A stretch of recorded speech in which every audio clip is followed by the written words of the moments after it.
ترسا ہوا طیبہ کی گلیوں سے وہ گزرے ہیں، اس وقت بھی گلیوں میں خوشبو ہے پسینے کی۔ الحمدللہ رب العالمین والصلاة والسلام علی سید المرسلین، اما بعد فاعوذ باللہ من الشیطان الرجیم، بسم اللہ الرحمن الرحیم۔ الصلاة والسلام علیک یا رسول اللہ،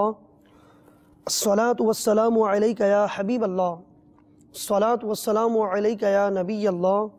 وعلی آلک واصحابک یا نور اللہ۔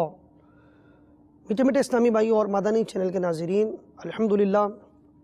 مدنی چینل کا سلسلہ پیارے نبی صلی اللہ علیہ وآلہ وسلم کی پیاری زندگی، اس مبارک برکت والے سلسلے میں آپ کو مرحبا کہتے ہیں۔ آئیے درود پاک کی فضیلت سنتے ہیں۔ نبی کریم صلی اللہ تعالی علیہ وآلہ وسلم نے ارشاد فرمایا، جس نے دن بھر میں مجھ پر 1000 مرتبہ درود پاک پڑھا وہ مرے گا نہیں جب تک جنت میں اپنی جگہ نہ دیکھ لے۔ صلو علی الحبیب صلی اللہ تعالی علی محمد صلی اللہ علیہ وآلہ وسلم۔ آج کا ہمارا موضوع ہے نبی کریم صلی اللہ تعالی علیہ وآلہ وسلم کی ولادت باسعادت سے پہلے جو واقعات ہوئے اس سے متعلق انشاءاللہ عز و جل ہم سنیں گے۔ پیارے اور محترم میٹھے اسلامی بھائیوں، مدنی چینل کے ناظرین، ٹھنڈی ٹھنڈی ہوائیں یہ بارش کا پتہ دیتی ہیں۔ اسی طرح جب سورج طلوع ہونے والا ہو تو ستارے آہستہ آہستہ چھپنے لگ جاتے ہیں، اور آپ نے دیکھا ہوگا کہ جہاں سے سورج طلوع ہونے والا ہوتا ہے وہیں پر سفیدی اور افق کے کناروں میں سرخی نظر آتی ہے۔ تو یہ سرخی اور سفیدی روشنی کا ظاہر ہونا یہ سورج کے طلوع ہونے کا پتہ دیتا ہے۔ بس سمجھ لینا چاہیے کہ نبی کریم صلی اللہ تعالی علیہ وآلہ وسلم کے آفتاب رسالت کے طلوع کا زمانہ جب قریب آیا تو عرب شریف ہی نہیں بلکہ اس کے اطراف میں جو ممالک تھے وہاں پر ایسے عجیب عجیب واقعات رونما ہوئے، اور وہ اس بات کی علامت تھی کہ نبی کریم صلی اللہ تعالی علیہ وآلہ وسلم کی کائنات میں جلوہ گری ہونے والی ہے، کہ نبی کریم علیہ السلام کی رسالت کا آفتاب اپنی پوری آب و تاب کے ساتھ طلوع ہونے والا ہے۔ نبی کریم علیہ السلام تو کائنات کی جان ہے۔ آپ صلی اللہ تعالی علیہ وآلہ وسلم کائنات میں شاہ بحر و بر بن کر تشریف نہ لاتے تو کوئی شب نہ شب برات ہوتی اور کوئی عید نہ عید ہوتی، بلکہ کائنات کی تمام رونقیں یہ نبی کریم صلی اللہ تعالی علیہ وآلہ وسلم کے قدموں کی دھول کا صدقہ ہے۔ وہ جو نہ تھے تو کچھ نہ تھا، وہ جو نہ ہو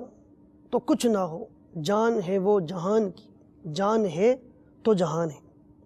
چنانچہ جو واقعات ہوئے میں اشارہ کرتا جاؤں گا۔ اصحاب فیل کا واقعہ ہے کہ نبی مکرم صلی اللہ تعالی علیہ وآلہ وسلم کی ولادت باسعادت سے 55 دن پہلے ایک روایت میں، اور ایک روایت میں 50 کا بھی ذکر آیا ہے، اصحاب فیل کا واقعہ ہوا، اور وہ سب کے سب ہلاک ہوئے۔ اللہ تبارک و تعالی نے ابابیل چھوٹے چھوٹے پرندوں کو بھیجا کہ ان کے پاؤں میں اور چونچ میں، یعنی دونوں پنجوں میں اور ایک چونچ میں کنکر ہوتے، اور اس طرح اس پورے کے پورے کاروان کو ہلاک کیا گیا۔ اور وہاں بھی علماء نے یہ بات فرمائی کہ عبد المطلب رضی اللہ تعالی عنہ کہ جو کہ حضور نبی کریم علیہ السلام کے دادا ہیں، ان میں چونکہ نبی مکرم صلی اللہ تعالی علیہ وآلہ وسلم کا نور پاک رہا، اس کی برکت سے آپ کو فتح نصیب ہوئی اور اصحاب فیل ہلاک ہوئے۔ اسی طریقے سے سرزمین عرب کے اندر باران رحمت کا نزول ہونا، برسوں کی خشک سالی دور ہو گئی، پورے ملک میں خوشحالی کا دور دورہ ہو گیا۔ اور علامہ علی قاری علیہ رحمہ اپنے رسالے المورد الروی فی المولد النبوی میں لکھتے ہیں کہ 1000 سال سے جو فارس کا آتش کدا جل رہا تھا، ولادت باسعاد ہونے والی، اس سے پہلے وہ بجھ جاتا ہے۔ اسی طرح میٹھے اسلامی بھائیوں، کسریٰ کے محل میں زلزلہ آ گیا، اس کا نتیجہ کیا نکلا؟ وَسَقَطَتْ مِنْهُ 14 شُرْفَةً کہ 14 کنگرے گر پڑے، منہدم ہو گئے۔ اور ہمدان اور قم کے درمیان 6 میل لمبے 6 میل چوڑے جو یہ ایک دریا تھا جس کا نام تھا بحیرہ ساوا، اس سے متعلق علامہ علی قاری علیہ رحمہ نے لکھا کہ اس میں کشتیاں چلتی تھیں، یسافر بہا الی ما حولها من البلاد والمدن، کہ شہروں بستیوں جو اس دریا کے ارد گرد تھی وہاں لوگ آمد و رفت رکھتے، ایک کنارے سے دوسرے کنارے جایا کرتے تھے۔ یعنی اتنا وسیع و عریض دریا تھا، اتنا پانی تھا، وہ خشک ہو گیا۔ یہ عجیب و غریب واقعات رونما ہوئے، اور علامہ علی قاری علیہ رحمہ فرماتے ہیں کأن لم یکن بہا شیء من الماء، گویا کہ ایسا معلوم ہوا کہ کبھی اس میں پانی تھا ہی نہیں، کبھی پانی نہ تھا۔ اور فرماتے ہیں کہ وہ پانی گویا کہ زمین نے چوس لیا، سارا کا سارا پانی ختم ہو گیا۔ حتی بنی موضعها مدینۃ تسمی ساوا، پھر وہاں اس جگہ پر ایک شہر آباد کیا گیا کہ جس کا نام ساوا رکھ دیا گیا۔ اور علامہ علی قاری فرماتے ہیں جب اپنی تحریر فرمایا، فرماتے ہیں باقیۃ الی الیوم، کہتے ہیں آج ہمارے زمانے تک وہ شہر وہاں موجود ہے۔ تو یہ بحیرہ ساوا خشک ہو گیا۔ کوفہ اور ملک شام کے درمیان ایک وادی تھی سماوا، وہ وادی وہ خشک تھی، وہ کسی زمانے میں وہ ندی تھی، پانی بہتا تھا، لیکن نبی کریم صلی اللہ تعالیٰ علیہ وآلہ وسلم کی ولادت باسعادت سے پہلے جو واقعات عجائب و غرائب رونما ہوئے، عجیب و غریب واقعات ہوئے، ان میں سے یہ بھی تھا کہ وادی سماوا ابل پڑی، بہہ پڑی، نہ جانے کہاں سے پانی آ گیا۔ اور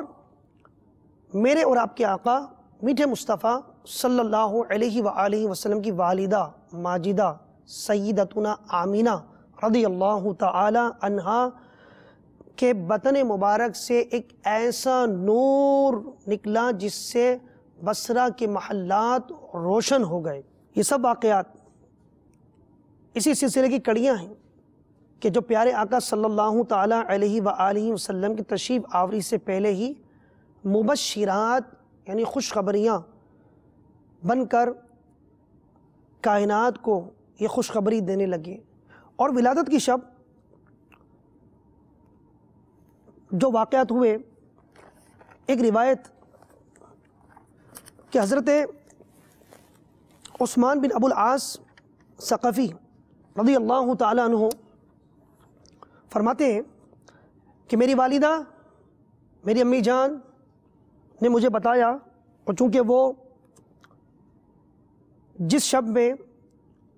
پیارے محبوب صلی اللہ تعالیٰ علیہ وآلہ وسلم دنیا میں تشریف لائے، تو ولادت کے موقع پر حضرت آمینہ بنت وہب رضی اللہ تعالیٰ عنہ کے یہاں میری والدہ بھی حاضر تھیں۔ تو میری والدہ کہتی ہیں کہ دیکھیں کہ کیسے معاملات ہوئے کہ پیارے محبوب صلی اللہ تعالیٰ علیہ وآلہ وسلم دنیا میں تشریف لائے۔ وہ فرماتی ہیں فَمَا شَيْءٌ أَنظُرُ إِلَيْهِ مِنَ الْبَيْتِ إِلَّا نور، کہ میں نے کوئی چیز ایسی نہیں کہ گھر میں جسے دیکھا ہو مگر نور ہی نور تھی۔ میں نے جب ستاروں کو دیکھا، اب ستارے تو آسمانوں پر ہوتے ہیں، لیکن یہ عثمان رضی اللہ تعالی عنہ کی والدہ کیا فرما رہی ہیں کہ میں جو ستاروں کو دیکھتی ہوں اس حال میں دیکھتی ہوں تدنو، کہ وہ قریب آ گئے، بالکل قریب ہو چکے ہیں۔ میں نے یہ کہا لَتَقَعَنَّ عَلَيَّ، کہ ضرور آج ستارے میرے سر پر مجھ پر گر پڑیں گے، یعنی اتنے گھر سے قریب ہو گئے ستارے۔ پیارے و محترم میٹھے اسلامی بھائیوں اور مدنی چینل کے ناظرین، روایت میں آتا ہے کہ محبوب صلی اللہ تعالی علیہ وآلہ وسلم کی والدہ ماجدہ طیبہ طاہرہ سیدتنا آمینہ رضی اللہ تعالی عنہا نے فرمایا جب نبی کریم علیہ الصلوۃ والسلام پیدا ہوئے تو میں نے دیکھا کہ ایک بہت بڑی بدلی آئی، جس میں روشنی کے ساتھ گھوڑوں کے ہنہنانے، پرندوں کے اڑنے کی آوازیں تھیں اور کچھ انسانوں کی بولیاں بھی سنائی دیتی تھیں۔ پھر ایک دم نبی کریم صلی اللہ تعالیٰ علیہ وآلہ وسلم میرے سامنے موجود نہ رہے اور غائب ہو گئے، اور میں نے سنا کہ اعلان کرنے والا اعلان کر رہا ہے کہ محمد صلی اللہ علیہ وسلم کو مشرق و مغرب میں سیر کراؤ اور ان کو سمندروں کی بھی سیر کراؤ، تاکہ تمام کائنات کو ان کا نام، ان کا سراپا، ان کی صفت معلوم ہو جائے، اور ان کو تمام جاندار مخلوق، جن و انس، ملائکہ، چرندوں پرندوں کے سامنے بھی لے جاؤ، اور انہیں آدم علیہ السلام کی صورت، شیس علیہ السلام کی معرفت، حضرت ابراہیم علیہ السلام کی خلت، حضرت اسماعیل علیہ السلام کی زبان، حضرت اسحاق علیہ السلام کی رضا، حضرت صالح علیہ السلام کی فصاحت، حضرت لوط علیہ السلام کی حکمت، اور حضرت یعقوب علیہ السلام کی بشارت، حضرت موسیٰ علیہ السلام کی شدت، حضرت ایوب علیہ السلام کا صبر، یونس علیہ السلام کی طاعت، حضرت یوشع علیہ السلام کا جہاد، حضرت داود علیہ السلام کی آواز، حضرت دانیال علیہ السلام کی محبت، حضرت الیاس علیہ السلام کا زہد عطا کر کے ان کو تمام پیغمبروں کے کمالات اور اخلاق حسنہ سے مزین کرو۔ یعنی نبی کریم علیہ السلام میں تمام کے تمام اوصاف جمع کر دیے جائیں، اور محبوب علیہ السلام کی وہ ذات ہو کہ وہ اوصاف کے انبیاء کرام علیہ السلام کو جو ملے، تنہا جنہیں ملے، کسی کو اللہ تبارک و تعالیٰ سے ہم کلامی کا شرف ملا، کوئی مردوں کو زندہ کر دیتے تھے، تو یہ تمام کمالات پیارے محبوب علیہ السلام کو عطا کر دیے گئے۔ اور میٹھے اسلامی بھائیوں، آپ کی والدہ ماجدہ طیبہ طاہرہ سیدتنا آمینہ رضی اللہ تعالی عنہا فرماتی ہیں وہ بادل پہ چھٹ گئے، پھر میں نے دیکھا کہ آپ صلی اللہ علیہ وسلم ریشم کے سبز کپڑے میں لپٹے ہوئے ہیں، اور اس کپڑے سے پانی ٹپک رہا ہے، اور کوئی منادی اعلان کر رہا ہے، واہ واہ کیا خوب، محبوب صلی اللہ علیہ وسلم کو تمام دنیا پر قبضہ دے دیا گیا، اور کائنات عالم کی کوئی چیز باقی نہ رہی جو ان کے قبضہ اقتدار و غلبہ اطاعت میں نہ ہو۔ فرماتی ہے میں نے نبی کریم صلی اللہ تعالی علیہ وآلہ وسلم کا چہرہ منیر دیکھا تو جگمگ جگمگ کر رہا تھا، چمک رہا تھا، اور بدن سے پاکیزہ مشک کی خوشبو آ رہی تھی۔ پھر 3 شخص نظر آئے،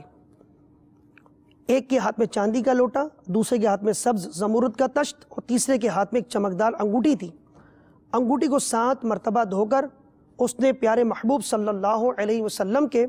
دونوں شانوں کے درمیان مہر نبوت لگا دی۔ پھر حضور صلی اللہ علیہ وآلہ وسلم کو ریشمی کپڑے میں لپیٹ کر اٹھایا، اور ایک لمحے کے بعد مجھے سپرد کر دیا۔ صلو علی الحبیب صلی اللہ تعالی علی محمد صلی اللہ علیہ وآلہ وسلم۔ پیارے محترم میٹھے اسلامی بھائیوں، سید اعلیٰ حضرت رحمۃ اللہ تعالیٰ علیہ کے والد بزرگوار رئیس المتکلمین مولانا نقی علی خان علی رحمۃ الرحمن روایت نقل فرماتے ہیں کہ محبوب صلی اللہ تعالیٰ علیہ وآلہ وسلم جب دنیا میں تشریف لائے،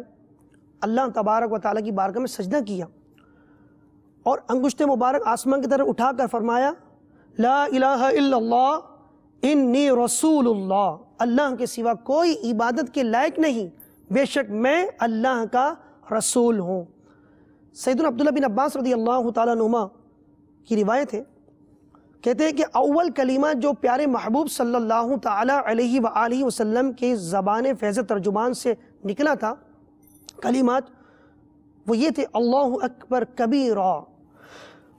والحمد للہ کثیرا فسبحان اللہ بکرۃ واصیلا۔ اور محبوب صلی اللہ علیہ وآلہ وسلم نے اللہ تبارک و تعالیٰ کی بارگاہ میں سجدہ کیا، اور سجدے میں اللہ تعالیٰ کی بارگاہ میں کیا عرض کیا، ربی ہب لی امتی، اے اللہ، اے میرے رب، میری امت کا معاملہ میرے سپرد فرما دے۔ اللہ تبارک و تعالیٰ نے فرمایا، اے پیارے حبیب صلی اللہ علیہ وسلم، میں نے آپ کی امت کو آپ کی بلند ہمت کے سبب سے بخش دیا۔ پھر اللہ تعالیٰ نے فرشتوں سے فرمایا، اے میرے فرشتوں، تم گواہ ہو جاؤ کہ میرا حبیب ولادت کے وقت اپنی امت کو نہ بھولا، قیامت کے دن میرا حبیب اپنی امت کو کیسے بھولے گا۔ اب دیکھیے کہ جس مہینے میں محبوب صلی اللہ علیہ وآلہ وسلم دنیا میں تشریف لائے، وہ ہے ربیع الاول کا مہینہ۔ ذرا غور کریں، اگر رجب کے مہینے میں ولادت ہوتی، محرم میں ہوتی، اسی طریقے سے رمضان میں ہوتی، تو یہ وہ مہینے کے جن کے فضائل کمالات قرآن پاک میں موجود ہیں، حرمت والے مہینوں کا ذکر ہے، رمضان کا ذکر ہے، تو کوئی کہنے والا یہ بھی کہہ سکتا تھا کہ ان دنوں کو تو ویسے ہی فضیلت حاصل ہے کہ حرمت والا مہینہ ہے، رجب ہو گیا، محرم ہو گیا، وغیرہ وغیرہ، اور رمضان کا ذکر بھی آ گیا قرآن پاک میں، تو ویسے ہی فضیلت والے ہیں۔ تو حضور علیہ السلام کی آمد سے ان مہینوں کو کیا فضیلت ملی؟ علامہ علی قاری علیہ رحمہ نے اپنے رسالے المورد الروی فی المولد النبوی میں بڑی پیاری بات ارشاد فرمائی۔ فرماتے ہیں نبی کریم علیہ السلام کی ولادت باسعادت